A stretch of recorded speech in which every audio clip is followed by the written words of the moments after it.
నమస్తే, నేను Ashok. Welcome to ప్రజా చైతన్యం. వైసీపీ ఓటమి తర్వాత ఒక్కొక్కరుగా పార్టీకి సంబంధించి రాజీనామాలు చేస్తున్నారు. రాజీనామాలు చేసిన తర్వాత కొంతమంది రాజకీయాలకు దూరంగా ఉంటే మరికొంతమంది వేరే పార్టీలో చేరుతున్నారు. మరికొంతమంది సైలెన్స్ అయితే మెయింటైన్ చేస్తున్నారు. ప్రధానంగా పార్టీలకు సంబంధించి రాజకీయంగా చూసుకుంటే వైసీపీకి రాజీ చేసినటువంటి చాలా మంది నేతలు అంటే మాజీ మంత్రులు కావచ్చు, మాజీ ఎమ్మెల్యేలు కావచ్చు, కొంతమంది జగన్కి అత్యంత సన్నిహితంగా ఉన్నటువంటి వ్యక్తులు కావచ్చు, వాళ్ళందరూ కూడా టీడీపీలోనో జనసేనలో చేరుతున్నారు. బాలినేని శ్రీనివాసరెడ్డి లాంటి వాళ్ళు కావచ్చు, లేదంటే మోపిదేవి వెంకటరమణ, కొంతమంది ఎమ్మెల్సీలు, అలాగే భీమవరం మాజీ ఎమ్మెల్యే గంధి శ్రీనివాస్, వీళ్ళందరూ కూడా రాజకీయంగా వైసీపీకి దూరంగానే ఉన్నారు. సో ఇప్పుడు వీళ్ళు కొంతమంది టీడీపీ పార్టీలో చేరారు. ఆళ్ళ నాని లాంటి వాళ్ళు, జనసేన చేరినటువంటి బాలినేని శ్రీనివాసరెడ్డి లాంటి వాళ్ళు కావచ్చు, లేదంటే మోపిదేవి వెంకటరమణ టీడీపీలో చేరారు. సో ఇలా చాలామంది జగన్కి అత్యంత సన్నిహితులుగా ఉన్నటువంటి వ్యక్తులు, అలాగే వైసీపీకి రాజీనామా చేసినటువంటి చాలామంది వ్యక్తులు కూటమిలో చేరినటువంటి పరిస్థితి అయితే మనకి ఇప్పుడు కనిపిస్తుంది. కానీ ఇప్పుడు వీళ్ళ రాజకీయ భవితవ్యం ఏంటి అనేది ఇప్పుడు పెద్ద ప్రశ్నార్థకంగా మారినటువంటి సిచ్యువేషన్ కనిపిస్తుంది. ఇప్పుడు కూటమికి సంబంధించి చాలామంది అసంతృప్తులు ఉన్నారు.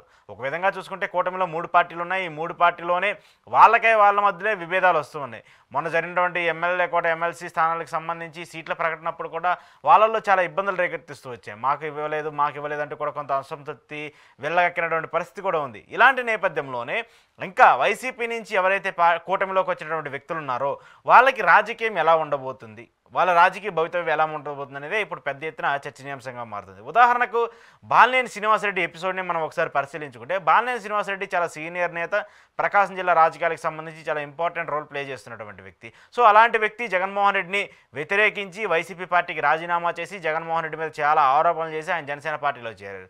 ఆయన జనసేన పార్టీలో చేరినటువంటి నేపథ్యంలో ఆయన ప్రత్యర్థిగా ఉండి, అంటే ప్రస్తుతం ఒంగోలు ఎమ్మెల్యేగా ఉన్నటువంటి దామచర్ల జనార్దన్ బాలినేని శ్రీనివాసరెడ్డి చేరికను చాలా తీవ్రంగా వ్యతిరేకించినటువంటి వ్యక్తి. ఆయన పార్టీలో చేర్చుకోవద్దంటూ కూడా చాలా గట్టిగా మాట్లాడినటువంటి వ్యక్తి. కానీ బాలినేని శ్రీనివాసరెడ్డి ఆయన మాటలను పట్టించుకోకుండానే బాలినేని శ్రీనివాసరెడ్డిని జనసేన పార్టీలో చేర్చుకుంటూ వచ్చారు పవన్ కళ్యాణ్ గారు. సో కూటమిలో ఉన్నటువంటి పార్టీ కాబట్టి ఏమనలేక సైలెంట్గా ఉంటూ ఉన్నారు. దాంతోపాటు మిగతా చాలామంది అనలేదు. ఏలూరుకి సంబంధించినటువంటి మాజీ ఉప ముఖ్యమంత్రిగా పనిచేసినటువంటి ఆళ్ళ నాని కూడా ఆయన టీడీపీ పార్టీలో చేరారు. అలాగే మాజీ మంత్రిగా పనిచేసి రాజ్యసభ ఎంపీగా ఉన్నటువంటి మోపిదేవి వెంకటరమణ కూడా టీడీపీలో చేరారు. సో ఇలా చాలామంది నేతలందరూ కూడా టీడీపీ జనసేనలో చేరినటువంటి నేపథ్యంలో వీళ్ళకి ఎలాంటి పదవి ఇవ్వాలి, వీళ్ళకి ఎలాంటి కన్ఫర్మేషన్ ఇవ్వాలనేటువంటి కాన్ఫిడెన్స్ లేకుండానే ఒక పెద్ద ఎత్తున చర్చ కూటమిలో జరుగుతుంది. ఎందుకంటే ఉన్నటువంటి నేతలకే, టికెట్లు త్యాగం చేసినటువంటి నేతలకే, ఎన్నికల్లో కష్టపడినటువంటి నేతలకే కూటమిలో ప్రధానంగా వాళ్ళకి ఒక భాగం కల్పించే పరిస్థితి లేదు. నామినేటెడ్ పదవులు చూసినా, లేదంటే ఎమ్మెల్సీలు చూసినా, రాజ్యసభలు చూసినా, ఏవి చూసినా కూడా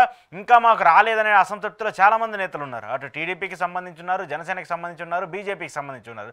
సో 3 పార్టీల్లోనే ఇంతమంది ఉన్నప్పుడు కొత్తగా వైసీపీ నుంచి ఎవరైతే రాజీనామాలు చేశారో, జగన్మోహన్ రెడ్డిని వ్యతిరేకించి ఎవరైతే పార్టీలో చేరారో వాళ్ళ రాజకీయం ఎలా ఉంటుంది అనేటువంటి ఇప్పుడు పెద్ద క్వశ్చన్ మార్క్ కూడా ఉంది. ఎవరైతే జగన్మోహన్ రెడ్డి అంటే కూటమి సర్కారు ఓడిపోయిన తర్వాత కూడా వైసీపీకి సంబంధించి నిలబడినటువంటి నేతలు ఉన్నారో వాళ్ళందరికీ జగన్మోహన్ రెడ్డి రెడ్ కార్పెట్ వేసి ఇప్పటి నుంచే వాళ్ళు కన్ఫర్మేషన్ ఇస్తున్నారు. మీరు ఈ నియోజకవర్గం కోసం పనిచేసుకోండి, నెక్స్ట్ కన్ఫామ్గా ఎంతమంది మన పార్టీలో చేరినా, ఎంతమంది వెళ్ళిపోయినా సరే ఖచ్చితంగా ఈ టికెట్ మీకే ఇస్తాను, సో మీరు పని చేసుకోవాలంటే కూడా జగన్మోహన్ రెడ్డి కాన్ఫిడెంట్ ఇస్తూ ఉన్నారు. సో వాళ్ళ నియోజకవర్గంలో నెక్స్ట్ టర్మ్ గెలిచేందుకు కూడా వాళ్ళు ప్రయత్నాలు చేస్తూ ఉన్నారు. ఇప్పుడు ఇలాంటి నేపథ్యంలో వైసీపీలో గత 2-3 సార్లు పోటీ చేసి గెలిచినటువంటి నేతలు కావచ్చు, లేదంటే లాస్ట్ టర్మ్ పోటీ చేసి ఓడిపోయినటువంటి నేతలు కావచ్చు, వీళ్ళందరూ కూడా ఒక్కసారిగా పార్టీ ఓడిపోగానే టీడీపీలోనో జనసేనలో చేరిపోవడం వల్ల నెక్స్ట్ ఏంటి పరిస్థితి? ఎందుకంటే ఆల్రెడీ గెలిచినటువంటి నేతలు ఉన్నారు. ఆ గెలిచినటువంటి నేత కాకుండా మనం పార్టీ మారాం కాబట్టి మనకి సీట్ ఇస్తారని చెప్పేసి ఎలా అనుకుంటున్నారు? అలాంటి చర్చ ఇప్పుడు ఎవరైతే వెళ్ళిపోయినటువంటి నేతలు ఉన్నాయో వాళ్ళలో కనిపిస్తుంది. అవంతి శ్రీనివాసరావుని ఓడించినటువంటి వ్యక్తి గంటా శ్రీనివాసరావు గారు. గంటా శ్రీనివాసరావు గారు ఆయన చాలా టీడీపీకి సంబంధించి చాలా సీనియర్గా ఉన్నటువంటి నేత, మంత్రిగా పనిచేసినటువంటి వ్యక్తి, రాజకీయాలకు సంబంధించి చాలా పవర్ఫుల్ నేత. సో అలాంటి పార్టీకి సంబంధించి ఉన్నటువంటి వ్యక్తికి పార్టీలోకి మళ్ళీ అదే అవంతి శ్రీనివాస్ గారు చేరితే, అవంతి శ్రీనివాస్ గారికి సంబంధించి చేరితే ఆయనకి ఎలాంటి హామీ ఇస్తారు? ఆయనకి టికెట్ ఇస్తారా? అలాంటి పరిస్థితులు ఉండవు కదా.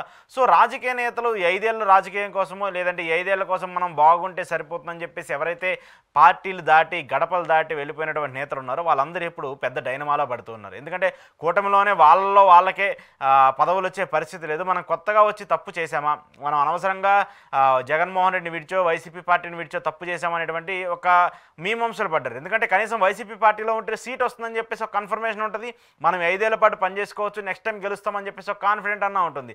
అలా కాకుండా ఓడిపోయిన ప్రతిసారి పార్టీలు జంప్ చేస్తూ వచ్చి, ఓడిపోయిన ప్రతిసారి పార్టీలు మారిపోతూ వస్తే అక్కడి నుంచి టికెట్ వస్తుంది కదా అనేటువంటి ఆశించి వెళ్ళినటువంటి నేతలు నేతలందరూ కూడా ఇప్పుడు పెద్ద ఎత్తున భంగపాటు పడుతూ ఉన్నారు. ఎందుకంటే గతంలో కూడా మనం చూస్తూ వచ్చాము కూటమికి సంబంధించి ఎవరైతే చివరి దశలో చాలామంది వైసీపీ నుంచి టీడీపీలోకి వెళ్ళారు వాళ్ళకి టికెట్లు ఇస్తూ వచ్చారు. కానీ ఒరిజినల్ టీడీపీ ఎబిలిటీ ఉన్నటువంటి నేతలందరూ కూడా పక్కకు వెళ్ళిపోయినటువంటి పరిస్థితి ఉంది. ఒక విధంగా చూస్తే దేవినేని ఉమా లాంటి వాళ్ళు ఒక టికెట్ త్యాగం చేశారు.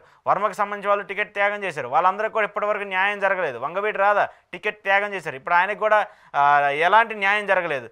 వసంత కృష్ణప్రసాద్ వైసీపీ నుంచి టీడీపీలోకి వెళ్ళంగానే ఆయనకి టికెట్ ఇచ్చేసారు. ఆయన ఇప్పుడు ఎమ్మెల్యే అయిపోయారు. ఇప్పుడు దేవినేని ఉమా రాజకీయ భవిష్యత్ ఎలా ఉంటుందనేది కూడా ఇప్పుడు పెద్ద ఎత్తున చర్చనీయాంశంగా మారుతుంది.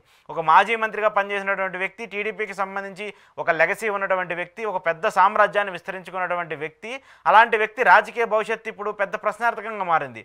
సో అలాంటి వ్యక్తులకే టీడీపీలో స్థానం లేనప్పుడు, వర్మ లాంటి వాళ్ళకే స్థానం లేనప్పుడు, వంగవీటి రాధ లాంటి వాళ్ళకే స్థానం లేనప్పుడు, ఇప్పుడు కొత్తగా వైసీపీ నుంచి పార్టీలు మారి టీడీపీలోకి వెళ్ళిన వాళ్ళు, జనసేనలోకి వెళ్ళిన వరకు అలాంటి స్థానం దక్కుతుందని చెప్పేసి ఎలా ఊహిస్తున్నారు అనేటువంటి ఒక చర్చ కూడా ఇప్పుడు వాళ్ళ నియోజకవర్గాల్లో జరుగుతుంది, వాళ్ళని నమ్ముకున్నటువంటి నేతల్లో జరుగుతుంది. సో ఈ అంశాలన్నీ చూసుకుంటూ ఉంటే ఎవరైతే వైసీపీని వదిలి వెళ్ళినటువంటి నేతలు ఉన్నారో వాళ్ళందరూ కూడా ఒక ఆలోచనలో పడ్డారు. వైసీపీలో ఉంటేనే బెటర్గా ఉండేదేమో, కనీసం ప్రభుత్వానికి వ్యతిరేకంగా పోరాడే వాళ్ళం, లైమ్ లైట్లో ఉండేవాళ్ళం, ప్రజలకు సంబంధించిన అంశాల మీద మాట్లాడుతూ ఉండేవాళ్ళం. ఈ 5 ఏళ్ళలో ఎంతో కొంత పార్టీకి సంబంధించి కృషి చేసుకునే వాళ్ళం, పార్టీని బలోపేతం చేసుకునే వాళ్ళం, నెక్స్ట్ టర్మ్ గెలవడానికి ఒక అడుగులు పడేయి అనేటువంటి ఒక అంశాలు అయితే వాళ్ళు ఉన్నారు. సో ఇప్పుడు వైసీపీకి రాజీనామా చేసినటువంటి నేతలందరూ మళ్ళీ తిరిగి పార్టీలోకి వస్తారా? ఎందుకంటే ఇప్పటికి కూడా వైసీపీ గర్వాపసి పేరుతో ఒక ప్రకటన అయితే చేస్తూ వచ్చింది. ఎవరన్నా పార్టీలోకి తిరిగి వచ్చే వాళ్ళు ఉంటే రండి, నేను ఏమి అనుకోనంటూ కూడా జగన్మోహన్ రెడ్డి ఒక ఆదేశాన్ని ఇచ్చినటువంటి నేపథ్యంలో వాళ్ళందరూ కూడా మళ్ళీ పార్టీలోకి తిరిగి వస్తారా లేదనేసి చూడాలి. ఏదేమైనప్పటికీ కూడా ఎవరైతే పార్టీలు మారుతూ రాజీనామాలు చేసి ఇంకో పార్టీలో వెళ్ళినటువంటి నేతలు ఉన్నారో వాళ్ళందరికీ కూడా ఇప్పుడు రాజకీయంగా కంటిన్యూ అవ్వాలంటే మాత్రం కూటమిలో ఉంటే అయ్యే పరిస్థితి లేదని చెప్పేసి క్లియర్ కట్గా అర్థమైపోయింది.